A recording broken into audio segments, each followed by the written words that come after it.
반갑습니다. 전산세무의 강사 허연순입니다. 이번 시간에는 FAT 1급 필기 모의고사 두 번째 시간으로서 여러분들이 이번 시간이 여러분들 마지막 시간이니까 이론 정리하는 거 여러분들 슬라이드 넘기자 먼저 답을 따다닥 찍을 수 있도록 한번 해보세요. 여러분 학습 목표 읽도록 하겠습니다. 먼저 15문제를 통해서 여러분들한테 FAT 1급 마지막 정리할 수 있도록 제가 준비했고요. 결산 정리 분계나 부가가치세의 다양한 문제풀이를 통해서 여러분들이 부가가치세가 쉽구나, 바로 풀 수 있구나 라고 정리해봤습니다. 이렇게 먼저 2018년도 상품거래 내역이다. 총평균법. 총평균법은 어떻게 한다? 분모가 수량으로 갈 것이다. 분자가 금액으로 갈 것이다. 총 매입 수량에서 총 매입 금액으로 하면 된다고 했죠. 제가 이때 뭐를 계산해라? 매출원가를 계산해라 라는 거죠. 매출원가는 몇 개에 대해서만 계산하면 된다. 매출한 거에 대해서만. 매출한 거에 대해서만 우리는 어떻게 할 것이다? 매출원가를 산정하면 될 것이다 라는 거죠. 이때 계산기 잡아보시면 500개 곱하기 1,000원 하시면 얼마가 나오나 봤더니 50만 원. 400개 곱하기 1,000원 하시면 얼마가 나오나 봤더니 40만 원. 100개 곱하기 1,000원 했더니 얼마가 나오나 봤더니 10만 원이요. 그러면 총 매입 금액이 다 더해보세요. 여러분, 이 얘기 선생님에게 V체크한 거예요. 그러면 100만 원이 100만 원이 나올 거예요. 이렇게. 그 다음에 매입 수량 좀 보실래요, 여러분들? 500개, 400개, 그 다음에 여기죠? 100개. 그래서 모두 몇 개가 나오죠? 1000개가 나올 겁니다. 그러면 단가를 계산하시면 단위당 단가는 1,000원이 될 거예요. 이렇게. 그러면 이제 총평균법에 의한 어떻게 하겠다? 매출원가를 계산하셔야겠죠. 근데 매출이 몇 개가 됐다고 여러분들? 500개. 200개, 100개에서 300개. 300개 곱하기 얼마? 1,000원이요. 그래서 매출원가는 얼마가 나온다? 30만 원이 땡큐이다. 이렇게 보시면 되죠. 답은 몇 번? 2번이 정답이다. 이렇게 보시면 되겠습니다. 이렇게.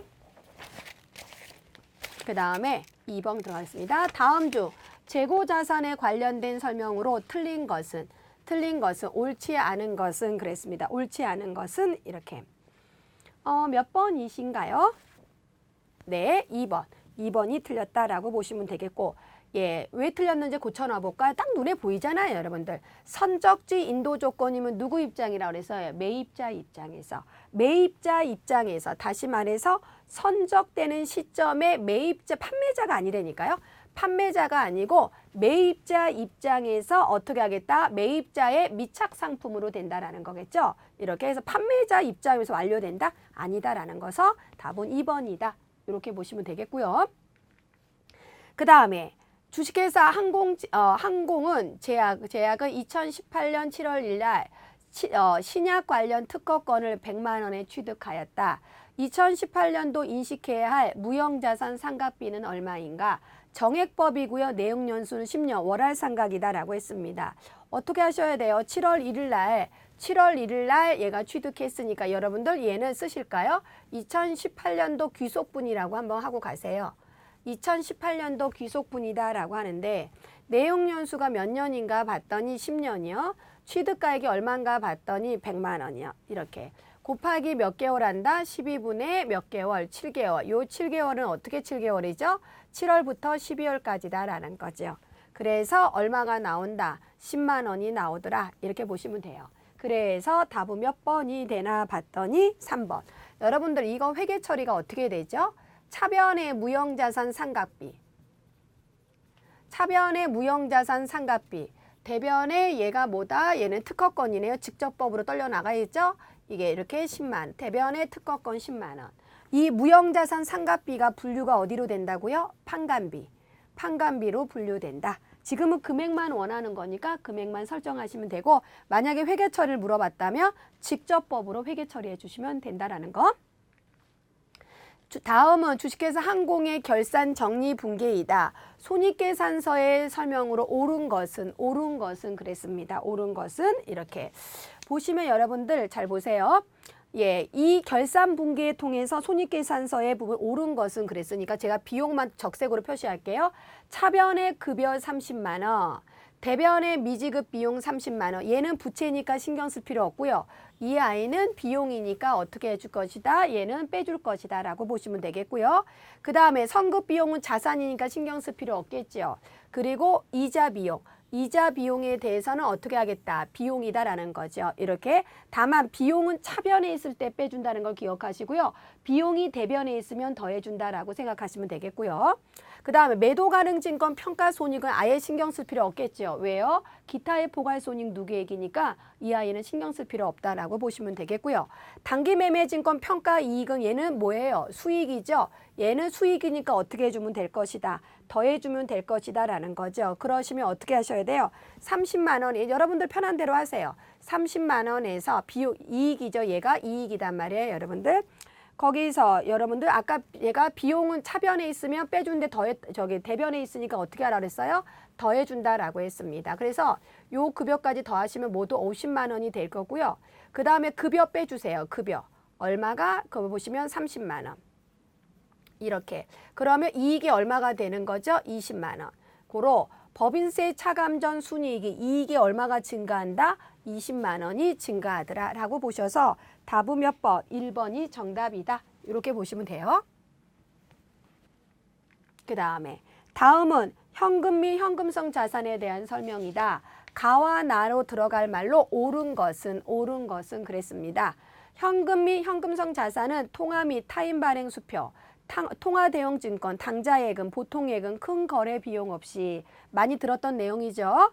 이러한 부분에 이자율 변동에 따른 가치 변동 위험이 경미한 금융상품으로서 어떻게 하겠다. 만기가 어떻게 취득 시, 취득 당시의 만기일이 몇 개월 현금성 자산이니까 현금성 자산이 몇 개월이죠? 3개월이 되겠죠. 3개월 이내인 것을 현금 및 현금성 자산이라는 통합 계정으로 처리하더라라고 보시면 더.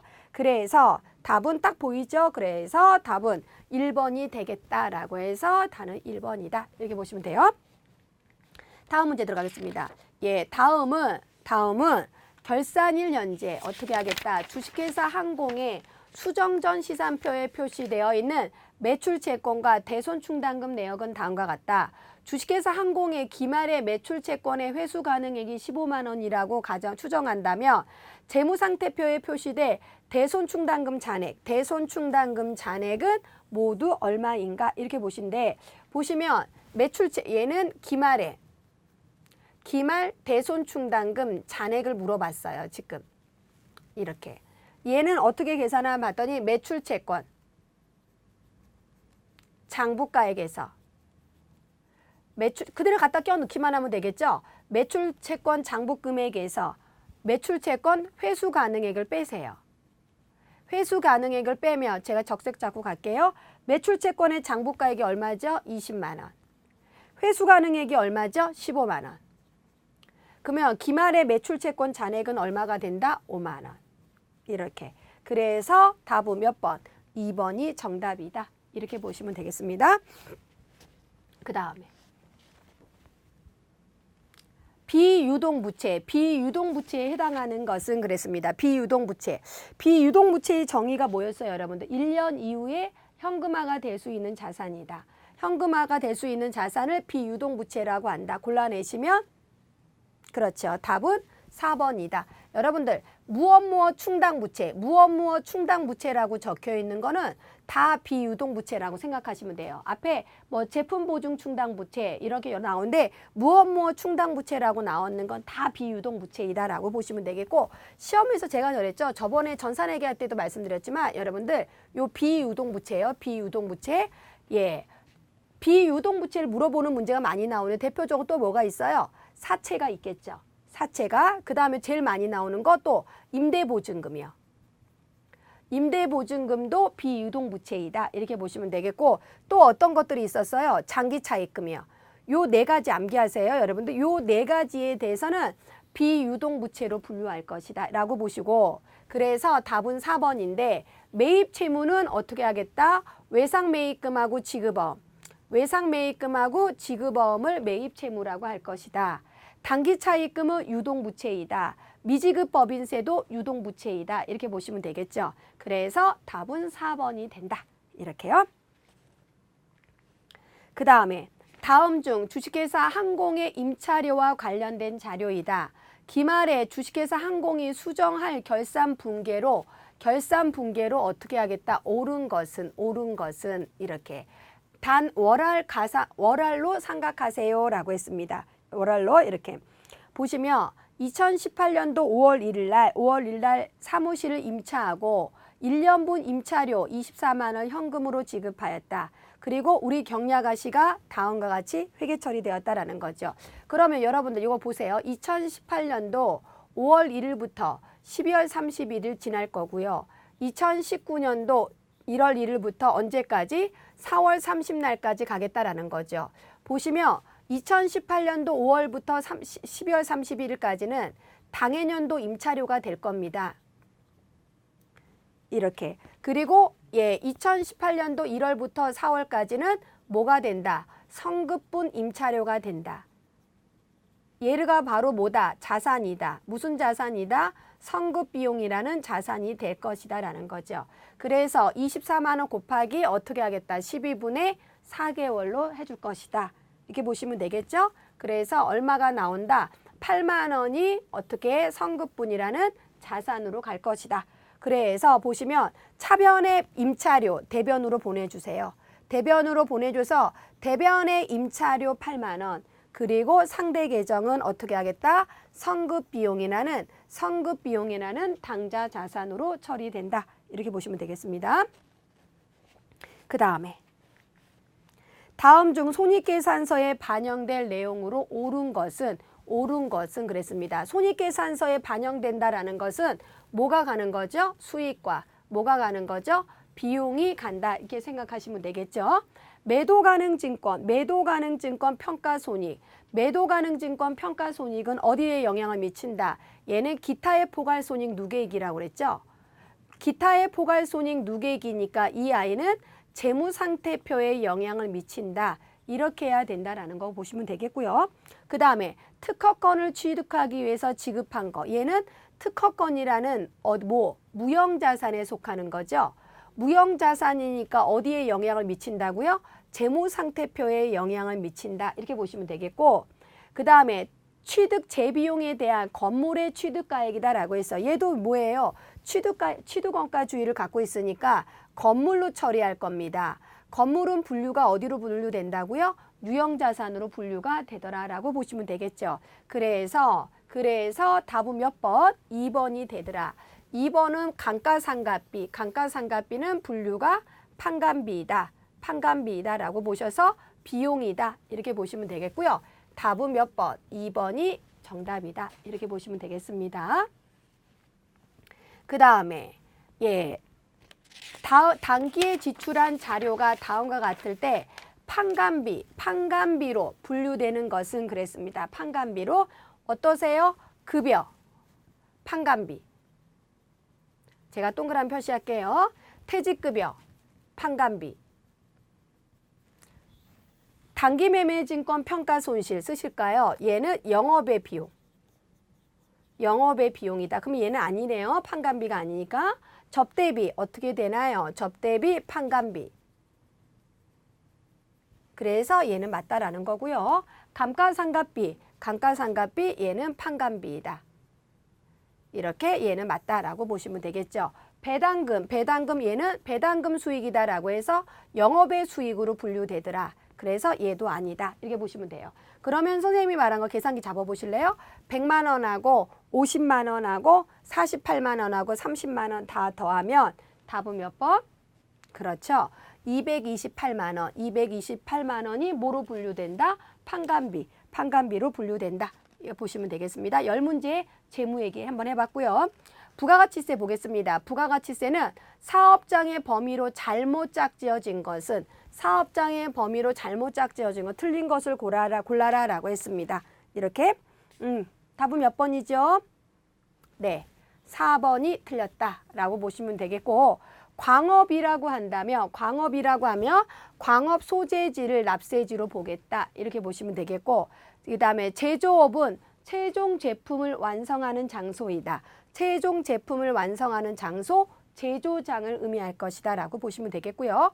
부동산 임대업은 등기부상의 소재지이다. 맞는 말이죠. 무인 판매기, 이거 선생님 잘 나온다고 그랬죠? 무인 판매기. 답은 4번이 틀렸다라고 보시면 되는데 얘는 어떻게 하겠다? 얘는 사업의 업무를 총괄하는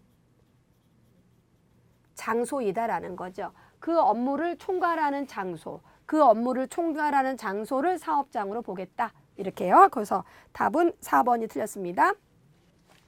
다음 중 면세 대상 재화 또는 용역에 해당되는 것은 그랬습니다. 여러분들은 지금 글씨가 이게 잘 보이려는지 뭐 흑백으로 보신 분들은 보이려는지 모르겠는데 여기요. 우등고속이라고 적혀 있습니다. 이렇게 만약에 여러분들 다시 한번 적어드리면 고속버스가 일반 고속버스예요. 일반 고속버스, 다시 말해 45인승 아시잖아요, 여러분들. 그 다음에 지금처럼 우등고속버스예요. 이렇게요. 그러니까 문제에서 잘 보셔야 돼요, 여러분들. 이렇게요. 고로 일반 고속버스다라고 얘는 면세예요. 면세. 그 다음에 우등고속버스다라고 하면 얘는 과세입니다. 그러니까 시험 문제에 나왔을 때 요거 그 고속버스만 팩트에 꽂히지 마시고요. 여기에 뭐가 있는지 어떤 건지 어떤 고속버스인지 보고 답이 달라지니까 주의해서 문제를 해석하셔야 되세요. 얘는 뭐가 된다? 과세가 된다. 이렇게 보시면 되겠고요. 그 다음에 여러분들 여기 생수라고 적혀 있는 거에 중요한 거죠. 다시 말해서 쓰실래요? 얘도 마찬가지입니다. 수돗물은 면세가 돼요, 여러분들. 근데 지금처럼 제2차 가공이 시작됐어요. 그래서 생수다라고 하면 뭐가 된다? 과세가 되니까 이 그림은 생수이니까 과세가 된다. 이렇게 보시면 되겠고요. 그 다음에 여기 여러분들, 여기 고속철도 KTX를 의미한다라는 거죠. 이렇게 얘는 어떻게 된다? 과세이다. 이렇게 보시면 돼요. 그래서 유아용 기저귀에 대해서는 어떻게? 면세로 갈 것이다. 그래서 답은 몇 번? 3번이 면세이다. 얘가 이 아이 기저귀가 면세로 간다. 이렇게 보시면 돼요. 그래서 답은 3번입니다. 그 다음에 부가가치세법에서 과세표준에서 공제하지 않는 거 쓰실래요? 이거 많이들 헷갈려 하시는데요. 공제하지 않는 거, 이 말의 의미가 뭐냐면 선생님이 산티나게 말했던 거, 매출액에서 차가 많은 항목. 매출액에서 차가 많은 항목. 매출액에서 차가 많은 항목 어떻게 돼서 매출 할인 오케이, 매출 애누리 오케이, 그 다음에 매출 환입 오케이, 6개 있다고 그랬어요. 그럼 하나, 둘, 세 개 됐죠? 예, 그 다음에 4개가 또 뭐죠? 파손, 훼손, 멸실된 재화의 가해. 이렇게요. 그 다음에 5번 국고보조금, 공공보조금. 이렇게 마지막으로 6번째 연체이자. 이거 꼭 외우세요, 여러분들. 회계 1급에서 FAT 1급에서는 엄청나게 나온다 생각하시면 돼요. 얘네들은 차감 항목이다. 이렇게 보시면 되겠고, 대손금 얘는 얘는 공제되지 않는다라고 보시면 되는데, 얘가 대손금이나 또 판매장려금, 그 다음에 하자보증금, 이렇게 얘네 세 가지는 과세표준 계산 시 아무런 상관이 없다. 과세표준에서 차가 많은 항목, 과세표준 계산 시 아무런 상관이 없는 항목. 그래서 답은 1번이 틀렸다. 이렇게 보시면 되죠. 다음 문제 가겠습니다. 예, 세금계산서 및 영수증 발급 면제에 대한 내용이다. 어떻게 하겠다? 틀린 것은 그랬습니다. 계속 똑같은 게 나오죠, 여러분들. 고로 노점상이나 간주임대료나 재화의 간주 공급에 대해서는 쓰실까요? 세금계산서 교부 특례가 되죠. 매출은 하지만 세금계산서 끊지 않는 거. 매출은 하지만 세금계산서 끊지 않는 거. 내국신용장은 어떻게 하겠다? 세금계산서를 끊어야 된다. 무슨 세금계산서요? 영세율 세금계산서요. 무슨 세금계산서 끝난다고요? 영세율 매출세금계산서, 간접수출이에요. 영세율 매출세금계산서를 발행할 의무가 있더라라는 거죠. 그래서 답은 4번이다. 이렇게 보시면 되죠. 마지막 문제 가겠습니다. 다음 중 의류 제조업을 영위하는 2018년도 일기 예정의 자료이다. 이 중에서 매출세액에서 밑줄자 공제받을 수 없는 거, 공제받을 수 없는 거. 이 말의 의미는 뭐예요? 불공을 계산하세요. 불공을 계산하세요. 이 뜻이겠죠. 원재료 매입액이다. 사업과 관련되니까 공제받을 수 있네요. 이하는 아니네요. 지금 불공이에요. 불공. 토지 공정 부지. 이게 무슨 말인가 봤더니 토지의 자본적 지출액이다라는 거야. 이렇게 자본적 지출액이다. 이렇게. 그래서 이 아이는 뭐다? 불공이 된다. 이렇게 생각하시면 되죠. 불공. 그 다음에 1998cc, 2000cc 넘었네요. 2000cc 넘었네요. 뭐죠? 불공이다. 이렇게 보시면 되죠. 그래서 지금 문제는 불공을 계산하세요 라고 했으니까 얘네 두 개가 바로 뭐다? 불공이다. 이렇게 보셔서 공장 부지는 토지의 자본적 지출액에 관련된 불공이고요. 그 다음에 대표이사 1998cc는 비영업용 소형 승용차에 관련된 불공입니다. 그래서 두 개 더하면 답은 몇 번이다? 3번이 정답이어서 불공은 3번 240만 원이다. 이렇게 보시면 되겠죠. 여기까지가 FAT 문제까지 싹 정리를 해봤습니다. 여러분들 저는 다음 시간 다시 뵙는 걸 하겠습니다. 정리 꼭 하는 거 잊지 마세요. 여러분들 저 여러분 믿습니다. 화이팅입니다.